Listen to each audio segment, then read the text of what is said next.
हम स्टडी करने जा रहे हैं कंज्यूमर बिहेवियर। कंज्यूमर बिहेवियर में खास तौर पे दो चीज़ें, एक तो यूटिलिटी एनालिसिस, दूसरा इंडिफरेंस कर्व एनालिसिस। देखो जो कंज्यूमर बिहेवियर एनालिसिस है ना, ये बिजनेस इकोनॉमिक्स में बहुत इंपॉर्टेंट चीज़ है। इसमें हम क्या करते हैं, हम इंडिविजुअल्स को स्टडी करते हैं कि वो चॉइसेस किस तरीके से करते हैं। देखो ये तो एक बात पूरी क्लियर है कि हर बंदे के पास इनकम का कॉन्स्ट्रेंट तो होगा ही होगा, बजट का कॉन्स्ट्रेंट तो होगा ही होगा। यानी कि इन शॉर्ट मान के चलो इकोनॉमिक्स से इस चीज़ पे चलती है कि आपके पास जो रिसोर्सेज हैं वो स्कार्स हैं। सो आपको कहीं ना कहीं चॉइसेस करनी ही पड़ेंगी क्योंकि आप हर चीज़ को अफोर्ड नहीं कर सकते। सो जो कंज्यूमर बिहेवियर एनालिसिस है बिजनेस इकोनॉमिक्स में, इसमें हम ये स्टडी करते हैं कि कंज्यूमर यानी जो आपके इंडिविजुअल्स हैं वो चॉइसेस किस तरीका की लेते हैं, मतलब कौन सी चीज़ें वो चूज़ करते हैं, यानी चॉइसेस किस तरीके से करते हैं और कौन सी चीज़ों को वो छोड़ देते हैं। क्योंकि उनके पास तो देखो लिमिटेड रिसोर्सेज हैं, उनको उन्हीं रिसोर्सेज को एलोकेट करके अपनी नीड्स और डिज़ायर्स को पूरा करना है। यानी एक तरफ पहली चीज़ है कि मतलब जो आप चाहते हो, जो आपकी नीड है या जो डिज़ायर है, उसको भी आपने पूरा करना है। आपके पास पैसा भी लिमिटेड है और वो पैसे को यूज़ करके आपने प्रोडक्ट में को लेके या कोई गुड्स एंड सर्विसेज को लेके चॉइस भी करनी है। सो ये सब कुछ हमें कंज्यूमर बिहेवियर एनालिसिस सिखाता है। देखो दो इंपॉर्टेंट टूल्स हैं जो सबसे ज़्यादा कंज्यूमर बिहेवियर को एनालाइज करने के लिए यूज़ किए जाते हैं, एक होता है यूटिलिटी एनालिसिस, एक होता है इंडिफरेंस कर्व एनालिसिस। पहले चलते हैं यूटिलिटी एनालिसिस में। देखो यूटिलिटी एनालिसिस में फर्स्ट वर्ड आता है यूटिलिटी का, पहले इसका मतलब समझते हैं। देखो जो यूटिलिटी है ना, उसका सिंपल मतलब है सेटिस्फेक्शन और बेनिफिट जो एक इंडिविजुअल को मिल रहा है जब वो एक गुड या सर्विसेज को कंज्यूम कर रहा है। सिंपल वे में आप चीज़ें क्यों खरीदते हो, आपकी नीड्स अराइज हुई हैं, आपने उन नीड्स को पूरा करने के लिए चीज़ें खरीदी।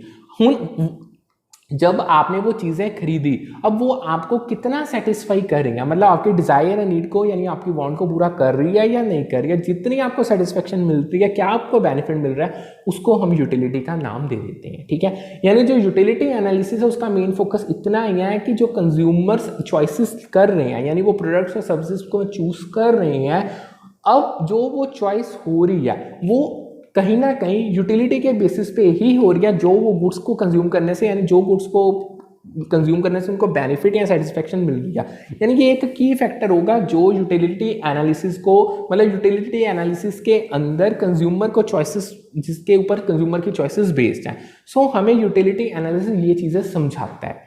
मतलब इन शॉर्ट, अगर किसी कस्टमर ने यूटिलिटी को मद्देनजर रखे हुए कि मतलब उसको इस चीज़ की इतनी सेटिस्फेक्शन मिलेगी और दूसरे से इतनी मिलेगी, उसने ये कंपैरिजन किया और तब कंज्यूमर ने एक चॉइस बनाई, तो ये चीज़ हमें यूटिलिटी एनालिसिस से पता चलेगी, हमारी समझ में आएगी। अब देखो यूटिलिटी की ना टाइप्स होते हैं, दो टाइप्स में जाना। सबसे पहले आती है टोटल यूटिलिटी। टोटल यूटिलिटी का सिंपल इतना मतलब है जो आपको ओवरऑल सेटिस्फेक्शन एक कंज्यूमर रिसीव कर रहा है जब वो एक पर्टिकुलर क्वांटिटी किसी गुड या सर्विसेज की कंज्यूम कर रहा है। मतलब आप जब आप सपोज करो आपने ऑरेंजेस उठा लिया, जब आप ऑरेंजेस को कंज्यूम कर रहे हो, उससे आपको जितने आपने पर्टिकुलर क्वांटिटी उनकी कंज्यूम किया, मतलब 1 2 3, यानी मतलब अगर आपने 10 ऑरेंजेस खा लिए हैं, आपको 10 ऑरेंजेस खाने में कितनी आपको यूटिलिटी मिली या कितनी सेटिस्फेक्शन 10 ऑरेंजेस को खाने से मिली है, उसे हम सिंपल टोटल यूटिलिटी कहते हैं, यानी ये ओवरऑल सेटिस्फेक्शन होती है। अब नेक्स्ट हमारे पास, अब जो ये टोटल यूटिलिटी है, देखो जैसे जो आपकी टोटल यूटिलिटी, अब ये तो चीज़ है नहीं कि देखो है तो ये सेटिस्फेक्शन, ये तो आपको पता है, बट ये थोड़ी होगा कि आप जितना ज़्यादा कंज्यूम करते जाओगे उतनी आपकी सेटिस्फेक्शन बढ़ती जाएगी। यहाँ पे ना एक चीज़ आती है, देखो ठीक है, जितने जितने अगर आपने 10, आपको मान लो अगर आपने 10 ऑरेंजेस को कंज्यूम किया, आपकी टोटल यूटिलिटी 100 की, अब 11वां करोगे, ठीक है यूटिलिटी बढ़ेगी, बट एक पॉइंट के बाद ना जो उसका बढ़ना है ना वो डिमिनिशिंग रेट पे हो जाएगा। मतलब वो पिछले से, मतलब अगर हम मान लो 100, मतलब हमने 10 के 10 ऑरेंजेस को कंज्यूम किया, उसमें हमें 100 की यूटिलिटी मिली। अब हमने 11वां कंज्यूम किया, उससे हमें 10 की मिली, यानी टोटल 110 की होगी 11 तक। अब जब हमने 12वां किया, उससे जस्ट 8 की मिली, यानी टीयू इंक्रीज तो हो रही है, बट जो पिछले में इंक्रीज था वो 10 था, अब सिर्फ 8 का है। सो यानी वो डिमिनिशिंग रेट पे इंक्रीज होगी। नेक्स्ट हमारे पास आती है मार्जिनल यूटिलिटी। देखो जैसे टीयू होती है overall satisfaction, marginal utility simple ये है कि जब आप एक एडिशनल यूनिट को कंज्यूम करते हो, बड़ी सिंपल चीज़ है, आपने ऑलरेडी बड़ी, देखो हमने 10 तक, अगर मैंने आपको बताऊं तो मैंने अगर 10 ऑरेंजेस को कंज्यूम किया, मेरी टोटल यूटिलिटी 100 की थी।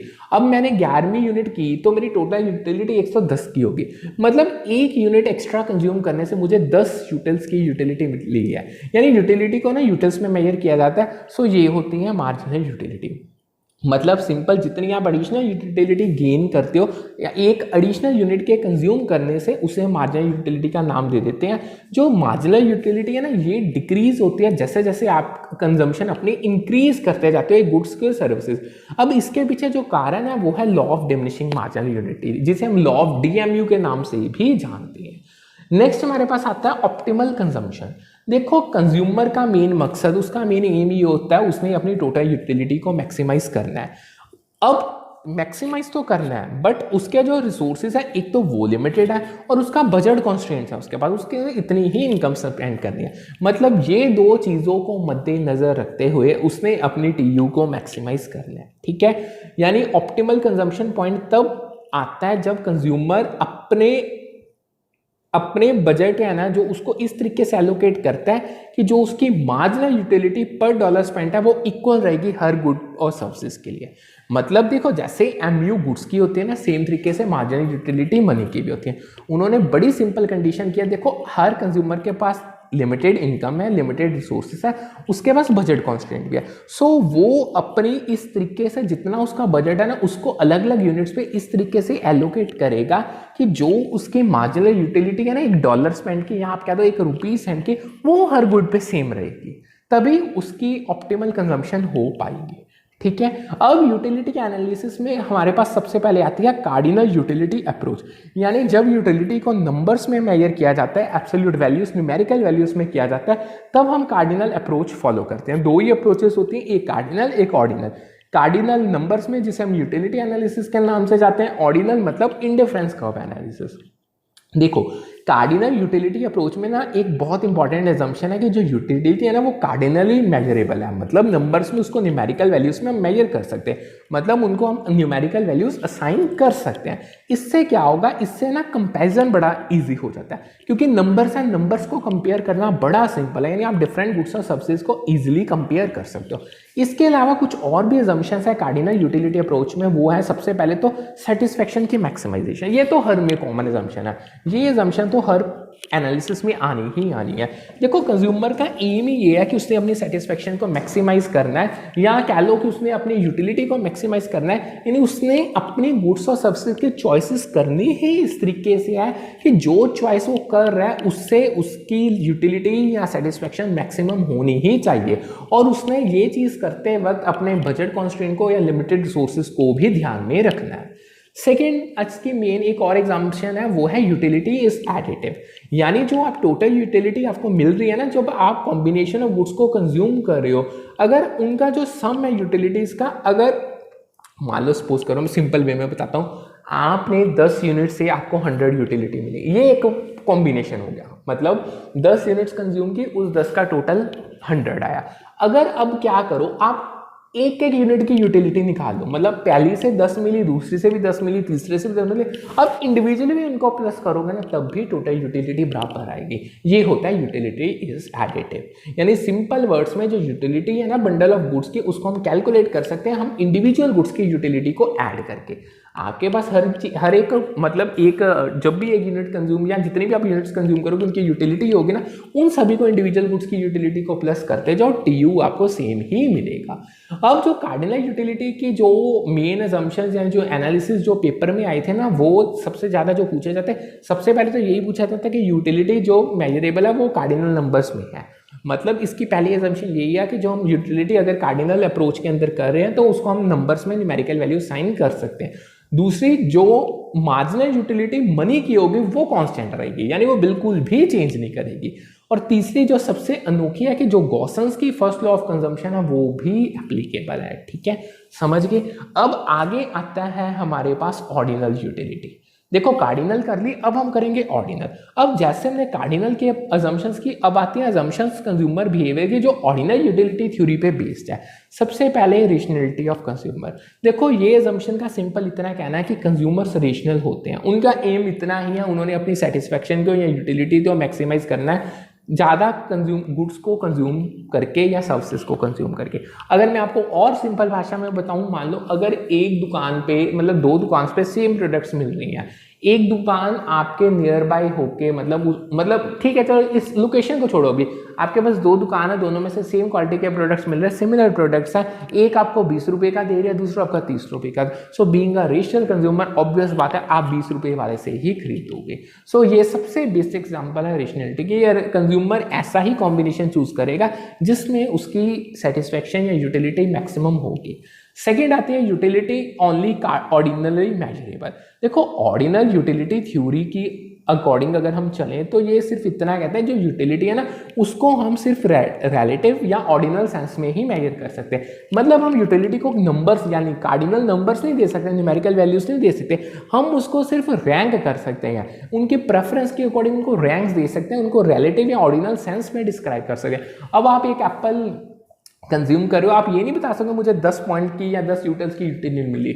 आप ये जरूर कह सकते हो अगर मतलब दो गुड्स हैं एप्पल और ऑरेंज, आप ये नहीं कह सकते एप्पल से आपको 20 यूनिट्स मिली है और ऑरेंज से 10 यूनिट्स। आप ये कह सकते हो एप्पल ने ज़्यादा सेटिस्फेक्शन दिया एज कंपेयर टू ऑरेंज। ये चीज़ ऑर्डिनल यूटिलिटी थ्योरी की मानना है, ठीक है। यानी ये सिंपल ये कहते हैं कि जो कंज्यूमर है ना वो अपनी प्रेफरेंसेस को रैंक कर सकते हैं, बट वो स्पेसिफिक न्यूमेरिकल वैल्यूज यानी 1 2 3 में वो नहीं यूटिलिटी को दे सकते, ठीक है। तीसरी मेन असम्पशन आती है diminishing marginal rate of substitution. देखो जैसे डिमिनिशिंग मार्जिनल डीएमयू थी ना, law of DMU diminishing marginal utility, same तरीके के आती है diminishing marginal rate of substitution यानी डिमिनिशिंग MRS।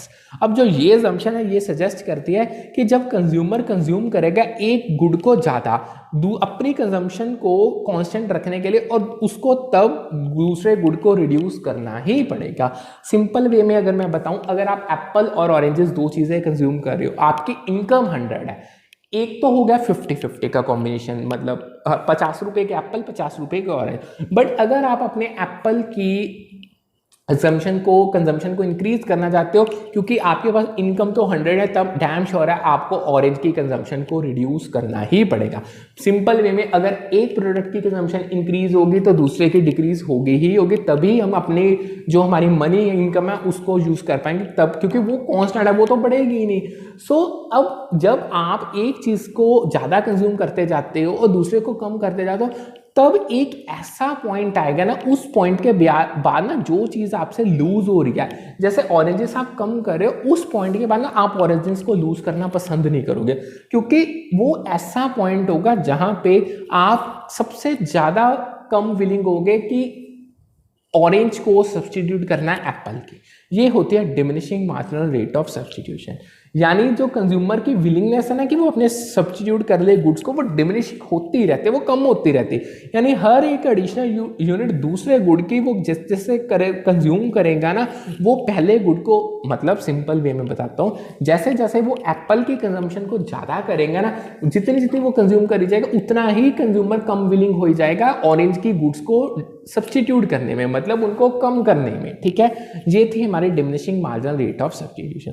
अब एक पेपर में लाइन आई थी बड़ी इंपॉर्टेंट है, वो क्या कह रहे हैं, if a customer who purchases only 2 goods is making a utility maximizing choice and the price of 1 good decreases, the following will happen. अगर एक ऐसा कस्टमर है जो 2 गुड्स को परचेज कर रहा है और जो उसकी चॉइस का क्राइटेरिया वो यही है जो हर बंदे का होता है कि उसने अपनी यूटिलिटी को मैक्सिमाइज करना है, और उसी पॉइंट पे एक गुड का प्राइस डिक्रीज हो रहा है, तब क्या क्या हो सकता है। ये आपको चॉइसेस में आया था, मतलब उन्होंने 5-6 ऑप्शन दे दी तो उन्होंने कहा चूज करके बताओ। देखो सबसे पहले तो कंज्यूमर की परचेजिंग पावर वो इंक्रीज होगी, यानी कि जब किसी एक पर्टिकुलर गुड का प्राइस डिक्रीज होगा ना, तो कंज्यूमर उसे ज़्यादा बाय, मतलब same quantity, consumer can by the same quantity of the good with less money. मतलब इन शॉर्ट, अगर आपके पास 2 प्रोडक्ट्स हैं, एक उनमें से एक प्रोडक्ट का प्राइस डिक्रीज हो गया, अब कंज्यूमर क्या कर सकता है, जब उसका प्रोडक्ट का प्राइस डिक्रीज होता है ना, वो उसी प्रोडक्ट की सेम क्वांटिटी कम पैसा खर्च करके भी परचेज कर पाएगा। इससे क्या होगा, उसकी जो परचेजिंग पावर है वो इंक्रीज हो जाएगी। ये तो पहली चीज। दूसरी ये थी कि जो कंज्यूमर की टोटल यूटिलिटी है वो इंक्रीज होगी।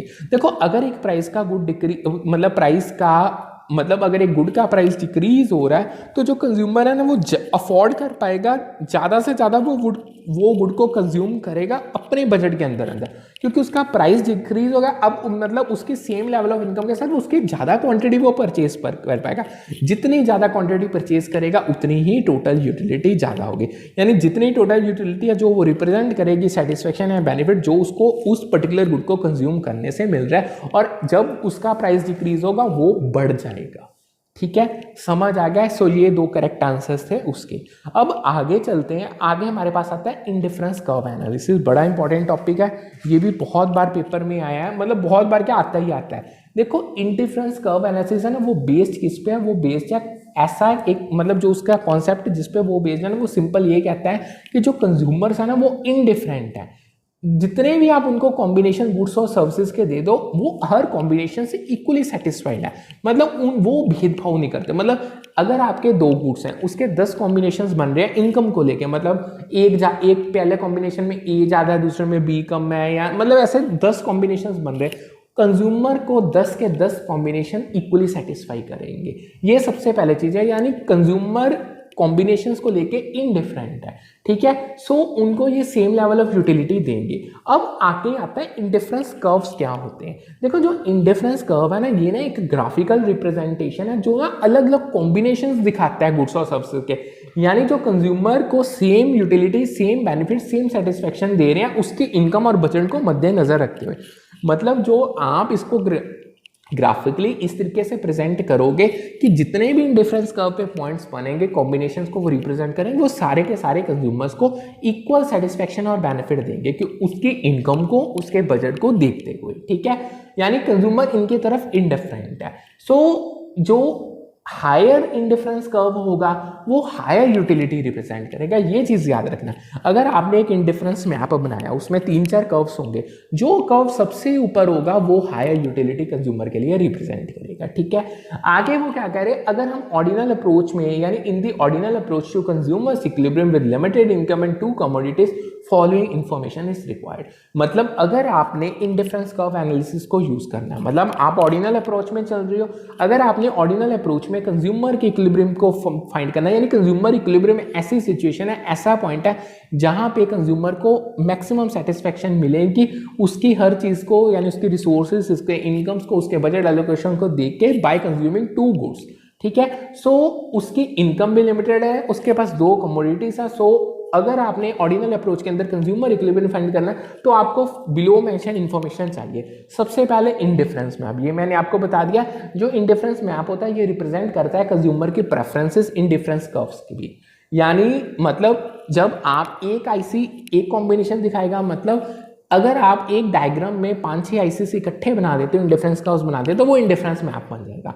आगे आती है प्राइस लाइन और बजट लाइन। अब ये शो करती है जितने 2 कमोडिटीज जो कंज्यूमर कंज्यूम करना ना, उनके डिफरेंट कॉम्बिनेशन जो परचेज किए जा सकते हैं उस उनके गिवन प्राइस में विद गिवन लिमिटेड इनकम। मतलब सपोज करो अगर एक मतलब एप्पल और ऑरेंजेस 2 प्रोडक्ट है, एप्पल का रेट है 20 रुपीज़ पर एप्पल और ऑरेंज का है 10 रुपीज़ पर एप्पल, और आपकी जो इनकम है वो है 100 रुपीज़। अब आप अपने 100 रुपीज़ मनी इनकम में दोनों गुड्स के प्राइस गिवन है, जितने भी कॉम्बिनेशन बनाओगे ये सारे के सारे आपको प्राइस लाइन या बजट लाइन शो कर देगी। ठीक है, नेक्स्ट आता है equality of slopes of IC and budget line. अब जो आपकी आईसी की स्लोप है और जो बजट लाइन है वो इक्वल होते हैं। ठीक है, मतलब वो रिप्रेजेंट करते हैं एक टेंजेंसी कंडीशन जिसमें कंज्यूमर अपनी यूटिलिटी को मैक्सिमाइज कर देता है। मतलब जहां पे कंज्यूमर, अगर आपने ये चीज ऑलरेडी की हुई है, जहां पे देखो पहले हम बजट लाइन या मतलब उसको प्राइस लाइन कह दो, जहां पे आईसी टेंजेंट होगा बजट लाइन या प्राइस लाइन के, वहां पे कंज्यूमर इक्विलिब्रियम की सिचुएशन अचीव होगी, यानी कंज्यूमर अपनी यूटिलिटी को मैक्सिमाइज कर पाएगा। नेक्स्ट आता है point of tangency between IC and budget line. ये ऑप्टिमम कंजम्पशन बिल्डर दिखाएगा, यानी ऐसा कॉम्बिनेशन जो बेस्ट है हर एक कॉन्टेक्स्ट में, यानी जो मैक्सिमम यूटिलिटी दे रहा है, मैक्सिमम सेटिस्फेक्शन दे रहा है, वही इनकम है, वही बजट है, सब कुछ में बेस्ट है, यानी ये ऑप्टिमल कंजम्पशन बंडल रिप्रेजेंट करेगा। अब आगे चलते हैं, आगे आती है प्रॉपर्टीज क्या आईसी की। देखो सबसे पहली है कि जो इंडिफरेंस कर्व्स हैं इनकी नेगेटिव स्लोप होती है जो इंडिकेट करती है trade off between two goods. Simple भाषा में बताऊं तो अगर एक गुड की कंजम्पशन बढ़ानी है तो दूसरे को डिक्रीज करना ही पड़ेगा। आप दोनों को इकट्ठा इंक्रीज नहीं कर सकते क्योंकि आपके पास बजट कॉन्स्ट्रेंट है। ये पहली प्रॉपर्टी है। मतलब अगर ऑरेंज बढ़ाओगे तो एप्पल रिड्यूस होंगे, अगर एप्पल बढ़ाओगे तो ऑरेंज रिड्यूस होंगे। इसी अगर ये चीज को आप करोगे तब ही आपका same level of satisfaction her combination पे सेट बैठेगा। नेक्स्ट आता है कि जो इंडिफरेंस कर्व्स हैं वो इंटरसेक्ट नहीं करते, वो different levels of satisfaction represent करते हैं। मतलब दो आईसी कभी भी एक दूसरे को कट नहीं करेंगे क्योंकि हर एक आईसी एक डिफरेंट लेवल सेटिस्फेक्शन का रिप्रेजेंट करता है। अगर दो आईसी एक दूसरे से कट कर गए तो वो तो ऐसे पॉइंट आ जाएगा जहां पे दोनों IC same level of represent मतलब बेनिफिट या सेटिस्फेक्शन रिप्रेजेंट करेंगे, जो कि पॉसिबल है ही नहीं। मतलब उसका क्या मतलब हो जाएगा कि जो कंज्यूमर है वो इंडिफरेंट हो गए डिफरेंट लेवल्स ऑफ सेटिस्फेक्शन को लेके। मतलब कंज्यूमर कोई डिफरेंस कर ही नहीं रहे दो लेवल्स में सेटिस्फेक्शन, उनके लिए दोनों ही लेवल सेम है। सो ये चीज कंसिस्टेंट नहीं है रेशनल कंज्यूमर बिहेवियर की, क्योंकि consumer being a rational being हमेशा वो ही लेवल प्रेफर करेगा जहां पे उसको ज्यादा सेटिस्फेक्शन मिलेगी। अब थर्ड मेन प्रॉपर्टी आती है कि जो अपर इंडिफरेंस कर्व है वो इंडिकेट करता है हायर लेवल ऑफ सेटिस्फेक्शन। ये मैंने आपको ऑलरेडी बता दिया। जब आप एक इंडिफरेंस मैप बनाओगे उसमें अगर 5 आईसी आ रहे, जो आईसी सबसे ऊपर होगा वो रिप्रेजेंट करेगा हायर लेवल ऑफ सेटिस्फेक्शन, जो आईसी नीचे होगा वो lower level of satisfaction represent करेगा। यानी अगर सिंपल भाषा में कहें, higher curves higher level of utility satisfaction दर्शाते हैं और lower curves lower level of utility या सेटिस्फेक्शन दर्शाते हैं। ठीक है, अब आईसी की स्लोप डिक्लाइनिंग होती है, ये चीज आपको पता है। मतलब कि जो आपका इंडिफरेंस कर्व है उसकी स्लोप डिक्लाइन होती है। इसके कारण है, सबसे पहला आता है diminishing marginal rate of substitution between commodity. ये चीज मैंने आपको ऑलरेडी बता दी। देखो जो आपका diminishing marginal rate of substitution का कॉन्सेप्ट है वो एक्सप्लेन करता है कि इंडिफरेंस कर्व्स की स्लोप डाउनवर्ड क्यों होती है। कि देखो इसका मतलब ये है कि कंज्यूमर है ना, जो जब वो सब्स्टिट्यूट करेगा एक कमोडिटी को दूसरी कमोडिटी के लिए same level of satisfaction maintain करने के लिए, तो ये वो रेट है जिसपे वो विलिंग है कि वो substitute one commodity for another diminishing. मतलब सिंपल वे में समझो, थ्योरी को छोड़ो। देखो अगर हम इंडिफरेंस कर्व अप्रोच के अंदर बात करें, अगर कंज्यूमर ने same level of satisfaction maintain करना है तो उसको एक गुड को, अगर उसकी एक गुड की कंजम्पशन अगर वो इंक्रीज कर रहा है तो उसको दूसरे गुड की कंजम्पशन को डिक्रीज करना ही पड़ेगा। सो ये है marginal rate of substitution. But जैसे जैसे कंज्यूमर एक गुड की कंजम्पशन इंक्रीज करता जाता है दूसरे की डिक्रीज करता जाता है, तब वो एक ऐसे पॉइंट में पहुंचेगा जहां पे वो विलिंग नहीं होगा कि वो अब ज्यादा दूसरे गुड की कंजम्पशन को फॉरगो करे एक गुड की कंजम्पशन को इंक्रीज करने के लिए। यानी इन शॉर्ट जो मार्जिनल रेट ऑफ सब्स्टिट्यूशन वो डिक्रीज होता जाता है। ठीक है, सो ये पहली चीज है जो रिस्पॉन्सिबल है आईसी की जो स्लोप है डाउनवर्ड होने के। नेक्स्ट आके हमारे पास आती है ऑर्डिनल मेजरमेंट्स ऑफ यूटिलिटी। कुछ कॉन्सेप्ट्स हैं जो ये, यानी जो आपका ऑर्डिनल मेजरमेंट ऑफ यूटिलिटी है ना, ये एक ऐसा कॉन्सेप्ट है जो ऑर्डिनल रैंकिंग ऑफ प्रेफरेंस से रिलेटेड है, और यानी जिसका डायरेक्ट नाता इंटरफेरेंस कर्व की स्लोप के साथ है। इसमें कुछ चीजें आती है, यानी जब आप इंडिफरेंस कर्व अप्रोच करोगे, आप आईसी एनालिसिस करोगे, तो आप तब आपको ना कुछ चीज़ें स्टडी करनी पड़ेंगी, जिसमें सबसे पहले तो मार्जिनल रेट ऑफ सब्स्टिट्यूशन। ये मैंने बता दिया, यानी जो मार्जिनल रेट ऑफ सब्स्टिट्यूशन ये मेजर करता है उस रेट को जिस पे कंज्यूमर विलिंग है कि वो एक गुड को एक्सचेंज करेगा दूसरे के लिए वाइल रिमेनिंग इनडिफरेंट, यानी अपने लेवल जो आपका सेटिस्फेक्शन लेवल है उसको सेम रखने के लिए कंज्यूमर जब एक गुड को इंक्रीज करेगा वो उसको दूसरी गुड को डिक्रीज करके उसको सब्स्टिट्यूट करेगा। मतलब एप्पल अगर वो इंक्रीज करना चाहता है तो वो ऑरेंजेस को एप्पल्स के लिए सब्स्टिट्यूट करता रहेगा। ये होता है मार्जिनल रेट ऑफ सब्स्टिट्यूशन। और यानी कि ये बताते हैं मतलब कितने एप्पल्स वो, मतलब कितने ऑरेंजेस वो फॉरगो करेगा एक एप्पल को परचेज करें। ये जो रेट है इसे एमआरएस कहते हैं। यानी ये रिप्रेजेंट करता है स्लोप इन डिफरेंस कर्व के एक स्पेसिफिक पॉइंट पे। ठीक है, नेक्स्ट हमारे पास आता है बजट कॉन्स्टेंट। देखो बजट कॉन्स्टेंट रिप्रेजेंट करता है जो कंज्यूमर की लिमिटेड इनकम तो इंक्रीज हो नहीं सकती, ये तो हम स्टार्टिंग से मैं आपको समझाता हूँ। यानी उसका बजट सेम रहेगा, यानी कंज्यूमर ने अपने बजट को किस तरीके से डिफरेंट गुड्स और सर्विसेज में एलोकेट करना है उसके। अब ये चीजें यहाँ पे 2 पॉइंट्स हैं। वो आप अपने बजट को या इनकम को एलोकेट तो कर रहे हो two different goods and services. एक तो आपको हर कॉम्बिनेशन से सेटिस्फेक्शन का लेवल सेम चाहिए, उसके बाद बजट लाइन आपको सारे कॉम्बिनेशंस बना के बताएगी, यानी कितने कॉम्बिनेशन दो गुड्स के बन सकते हैं जिससे आपका सेटिस्फेक्शन और बेनिफिट लेवल सेम रहेगा। यानी जो कंज्यूमर की चॉइस है कंजम्पशन की, उस पर कॉन्स्ट्रेंट लगा दिया गुड्स के प्राइस ने और बजट जो अवेलेबल है, मतलब ना तो गुड्स का प्राइस चेंज होगा ना तो बजट आपका बढ़ सकता है। सो आपको हर कॉम्बिनेशन ये दो चीज़ों को देख के ही बनाना पड़ेगा। थर्ड आता है ऑप्टिमल कंजम्पशन, यानी जो कंज्यूमर है तब ऑप्टिमल कंजम्पशन वो तब अचीव करेगा उस पॉइंट पे जहां पे इंडिफरेंस कर्व है वो बजट लाइन के कॉन्टिजेंट होगा। मतलब पहले बजट लाइन बनाओगे that will be left to right downward slope, उस पे आप एक कर्व्ड आईसी बनाओगे, यानी जहां पे आईसी बजट लाइन पे टेंजेंट होगा उस पॉइंट पे ऑप्टिमल कंजम्पशन अचीव हो जाएगी। यानी वहां पे जो कंज्यूमर का मार्जिनल रेट ऑफ सब्स्टिट्यूशन है वो प्राइसेस हैं जो गुड्स के मतलब उनके रेशियो के बराबर होगा। मतलब MRS marginal rate of substitution x और वाई का will be equal to price of x divided by price of y. समझ गए? अब वो क्या कह रहे हैं, यानी इन शॉर्ट जो इंडिफरेंस कर्व एनालिसिस है वो हेल्प करता है कंज्यूमर की प्रेफरेंसेस को समझने के लिए, यानी कंज्यूमर किन गुड्स को प्रेफरेंस दे रहा है किन को वो नहीं दे रहा, उसके सब्स्टिट्यूशन पैटर्न्स क्या, मतलब कौन सा ज्यादा गुड वो सब्स्टिट्यूट करने को तैयार है दूसरे गुड की कंजम्पशन को इंक्रीज करने के लिए, और ट्रेड ऑफ्स कंज्यूमर्स के क्या है, यानी जो अपने वो लिमिटेड सोर्सेज को जब एलोकेट कर रहा है उसमें ट्रेड ऑफ्स क्या है उसके। यानी इन शॉर्ट ये ना बिजनेसेस को हेल्प करता है कि वो कंज्यूमर के बिहेवियर को एनालाइज कर पाए कि मतलब कंज्यूमर के कंजम्पशन पैटर्न्स क्या है, कौन सी गुड वो ज़्यादा कंज्यूम करेगा। अगर हम उसकी लिमिटेड इनकम और बजट कंस्ट्रेंट्स को देखें वो कंज्यूमर की प्राइस सेंसिटिविटी को डिटरमाइन करने में हेल्प करता है। मगर अगर बिजनेसेस किसी पर्टिकुलर गुड का प्राइस इंक्रीज कर दें तो अगर कंज्यूमर्स प्राइस सेंसिटिव है तो उस पर उनका क्या रिएक्शन होगा। यानी इवन बिजनेसेस अपनी मार्केटिंग स्ट्रेटेजीज इस चीज़ को देखकर डेवलप करते हैं, यानी वो अपने कंज्यूमर जो उनकी कंज्यूमर सेगमेंट्स हैं खास करके स्पेसिफिक सेगमेंट्स हैं वो उनको टारगेट कर पाए। ठीक है, अब नेक्स्ट आता है टॉपिक इंडिफरेंस कर्व कन्वेक्स क्यों होता है पॉइंट ऑफ ओरिजिन के। यानी जब भी हम ग्राफिकली इंडिफरेंस कर्व बनाते हैं तब ना वो जब जो हमारा ओरिजिन है एक तरफ हमारी वाई एक्सिस होगी एक तरफ हमारी एक्सिस होगी वहां पे कॉन्वेक्स बनता है। उसके भी कारण देखो दो commodities imperfect substitutes, two commodities are imperfect substitute. इसका क्या मतलब हुआ, देखो consumer does not consider that two commodities to be interchangeable at a constant rate. As the consumer moves along the indifference curve they require a higher compensating amount of one commodity to give up a unit of other commodity. बहुत simple way में अगर मैं बताऊं तो देखो जो हम दो कमोडिटीज यूज कर रहे हैं वो एक दूसरे के इम्परफेक्ट सब्स्टिट्यूट्स हैं। मतलब अगर तो वो परफेक्ट सब्स्टिट्यूट होते तो तब तो कंज्यूमर को कोई फर्क पड़ना ही नहीं था। अगर वो एक तो छोड़ के दूसरी कंज्यूम कर रहे हैं सेटिस्फेक्शन तो सेम रहनी थी।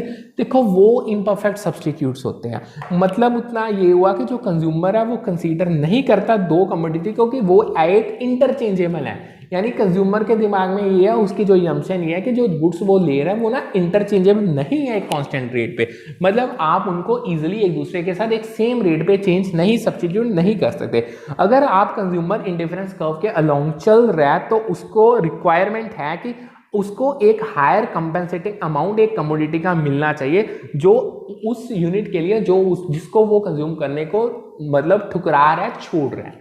इन शॉर्ट अगर मैं बताऊं अगर एप्पल्स की कंजम्पशन इंक्रीज कर रहा है तो जो एप्पल्स की कंजम्पशन है उसको इतना कॉम्पेंसेट करेगी, उसको मतलब इतना दुख नहीं होगा कि उसने ऑरेंज क्यों गिव अप किया।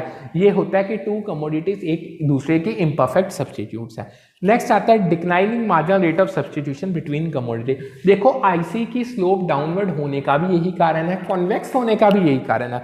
मतलब ये करेक्टरिस्टिक सिंपल इतना कहते हैं जो कंज्यूमर जो कंज्यूम करेगा एक कमोडिटी अगर ज्यादा और वो विलिंग होगा कि वो fewer units of other commodity to maintain the same level of satisfaction. मतलब सिंपल वे में अगर एप्पल और ऑरेंजेस में सेम सेटिस्फेक्शन लेवल रखना है तो ऑरेंजेस को फॉरगो करना ही पड़ेगा। यानी कंज्यूमर विलिंग है उनको छोड़ने के लिए एप्पल की एक और यूनिट को परचेज करने के लिए अगर उसने अपने सेटिस्फेक्शन लेवल को सेव रखना है given his budget constraints and his income and price constraints. ठीक है, यानी अगर सिंपल वे में बताऊं तो जो रेट जिस पे कंज्यूमर विलिंग है एक गुड को सब्स्टिट्यूट करने के लिए दूसरे गुड के लिए तो वो रेट को एमआरएस के नाम से जाना जाता है जो कि डिक्रीज करता है। ठीक है, यानी ये तो था आईसी को लेके। अब एक ना पेपर में क्वेश्चन आया हुआ जो कि बहुत इंपॉर्टेंट है। उन्होंने कहा था आप ना मतलब उन्होंने सीक्वेंस का क्वेश्चन था, वो कह रहे थे आपने करेक्ट लॉजिकल सीक्वेंस में इकोनॉमिक एक्टिविटीज और आइडेंटिटीज को फ्रेम करके बताओ।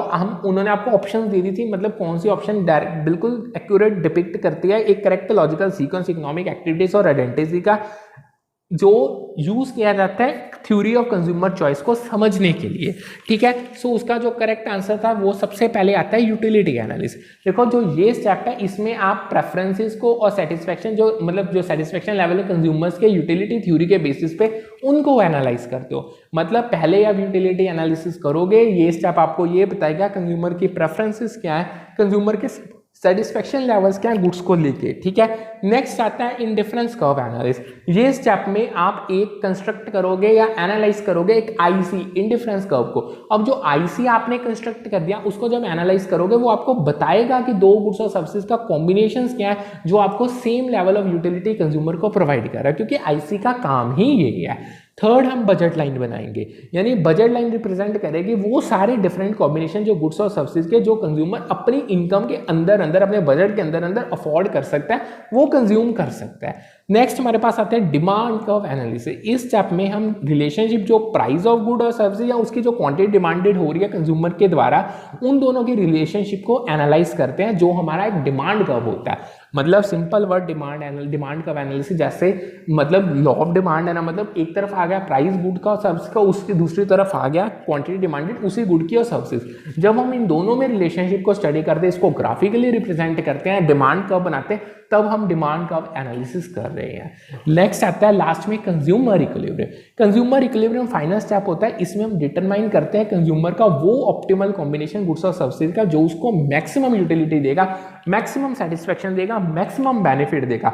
बट उसके कुछ कंडीशंस है, एक तो उसका बजट कॉन्स्टेंट हो गया, प्राइस नहीं गुड्स का चेंज होगा, इनकम नहीं पड़ेगी। सो ये सारी चीजों को ध्यान में रखते हुए, यानी कंज्यूमर इक्विलिब्रियम पे ऐसा पॉइंट है जहां कंज्यूमर अपनी सेटिस्फेक्शन को मैक्सिमाइज करेगा, सबसे ज्यादा उसको सेटिस्फेक्शन मिलेगी, उसकी इनकम तो ना, और इसकी एक तो इनकम नहीं उसकी चेंज होगी, दूसरे गुड्स और सर्विसेज के प्राइसेस भी चेंज नहीं होंगे।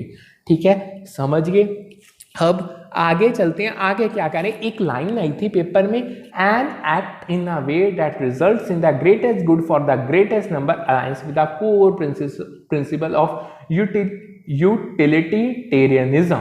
बहुत इंपॉर्टेंट कॉन्सेप्ट है। वो क्या कह रहे हैं, पहले लाइन समझो हिंदी में। एक ऐसा एक्ट अगर उसको एक ऐसे तरीके से किया जाए, यानी वो हर के लिए ज्यादा से ज्यादा और हर के लिए गुड में ही रिजल्ट करके, फायदे में ही रिजल्ट करे, तो ये चीज अलाइन करती है यूटिलिटेरियनिज्म के कोर प्रिंसिपल के साथ। यानी जो आपका यूटिलिटेरियनिज्म है ना, ये एक एथिकल थ्योरी है जिसका मेन फोकस है कि maximising overall happiness and utility for the greatest number of people.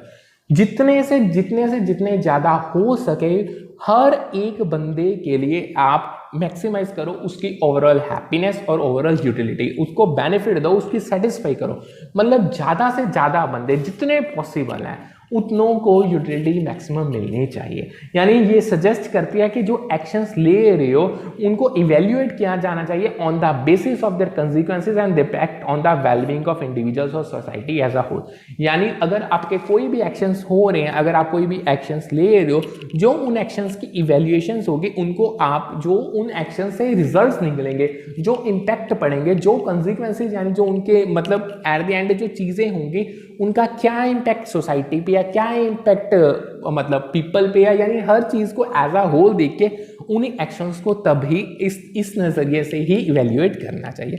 अगर मैं आपको यूटिलिटेरियनिज्म के अकॉर्डिंग बताऊं तो जो राइट कोर्स ऑफ एक्शन है, काम करने का जो राइट तरीका है, वो ही होगा जो प्रोड्यूस करेगा ग्रेटेस्ट ओवरऑल हैप्पीनेस और यूटिलिटी एंड मिनिमाइजेस सफरिंग और हार्म।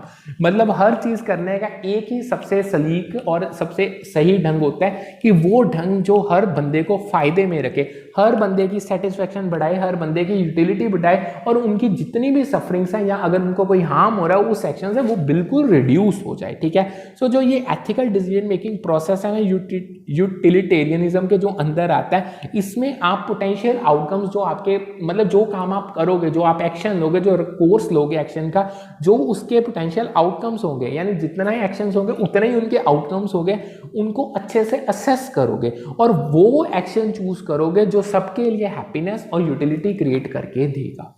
ठीक है, ये टॉपिक बड़ा इंपॉर्टेंट था, ये भी बहुत बार पेपर में आया। अब आज के सेशन का और आज के सिलेबस की ये लाइन का लास्ट टॉपिक है आइसोक्वेंट्स क्या है, उनकी प्रॉपर्टीज पेपर में बहुत बार पूछी गई। देखो जो प्रॉपर्टीज आइसोक्वेंट्स की है, सबसे पहले तो ये इनकी नेगेटिव स्लोप होती है। अब जो आइसोक्वेंट्स है ना, ये डाउनवर्ड स्लोप करते हैं लेफ्ट टू राइट। क्यों इनके डाउनवर्ड स्लोप है, ये ना इंडिकेट करती है trade off between two inputs. यानी अगर आप दो इनपुट्स यूज कर रहे हो, उनमें ट्रेड ऑफ क्या है, एक बढ़ेगा तो दूसरा कम होगा, दूसरा बढ़ेगा तो ये पहला कम होगा, सो ये डाउनवर्ड स्लोप होगी लेफ्ट टू राइट। यानी अगर आप एक इनपुट की क्वांटिटी को डिक्रीज कर रहे हो, तो जो दूसरे इनपुट की क्वांटिटी है वो इंक्रीज होगी, तभी आप सेम लेवल ऑफ आउटपुट बना पाओगे। सेकेंड था non intersecting and non tangential. जो आइसोकरेंट्स होते हैं वो एक दूसरे के साथ इंटरसेक्ट नहीं करते, जैसे आईसी नहीं टच करता, ये भी इंटरसेक्ट नहीं करते, एक दूसरे को ये टच नहीं करते। हर एक आइसोकरेंट रिप्रेजेंट करता है different level of output and ये डिस्टिंक्ट होते हैं दूसरे आइसोकरेंट से। देखो जैसे इंडिफरेंस कर्व सेटिस्फेक्शन रिप्रेजेंट करता है ना, आइसोकरेंट से different levels of output represent करते हैं। यानी हर लेवल का अपना आउटपुट होगा, वो दूसरे लेवल्स के साथ मैच नहीं खाएगा। लास्ट आती है upper isocurrents represent higher level of output. देखो जैसे इंडिफरेंस कर्व पे जो हायर आईसी है वो ज्यादा मतलब ग्रेटर लेवल ऑफ सेटिस्फेक्शन दिखाता है, सेम तरीके पे जो हायर आइसोकरेंट होगा वो हायर लेवल ऑफ आउटपुट दिखाएगा। यानी जैसे जैसे आप ओरिजिन से दूर जाते जाओगे, जितना ऊपर एक आइसोकरेंट होगा उतना ही आपका लेवल आउट जो आपका लेवल ऑफ आउटपुट है वो इंक्रीज होता जाएगा। सो यहाँ पे आज का सेशन होता है कंप्लीट। मैंने